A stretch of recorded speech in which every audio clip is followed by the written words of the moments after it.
যদি ছুটি আমারে না দেন গো আমিরুল মুমিনিন, কিয়ামতের দিন বিধর্মী লোকের ঋণ পরিশোধ করছি না যে তার ঋণটারে আমি কিয়ামতের দিন পরিশোধ করা লাগবো। আর কিয়ামত পর্যন্ত বিধর্মী হিন্দু মানুষে মুসলমানদের বেঈমান গালি দিব, ঋণ নিলে ঋণ দে না। ও আমিরুল মুমিনিন যদি ছুটি না দেও গো অসুবিধা নাই, ফাঁসির কার্যক্রম আপনি চালাইতে পারো।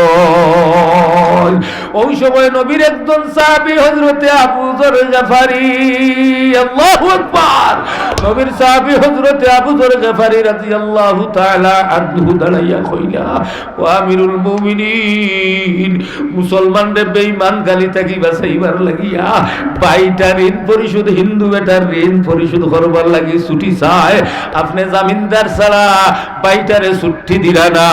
ইহসান বুঝাইয়ার একজনে আরেকজনরে কেমন মায়া করা লাগে। আমরার মাঝে তো মায়া নাই, দয়া নাই, মারামারি খাটাখাটি টোকাটকি। ও দেখক এক মুসলমান আর মুসলমানরে কেমন দয়া করছন, নবীর আদর্শ তারা মানছন না, আমরা মানি। আর হযরতে আবু যর গফারি ডাক দিয়া কইলা, ও আমিরুল মুমিনিন, আমার বাইরে ছাড়িয়া দেন, বাইয়ের জামিনদার আমি আবু যর গফারি হইয়া গেলাম।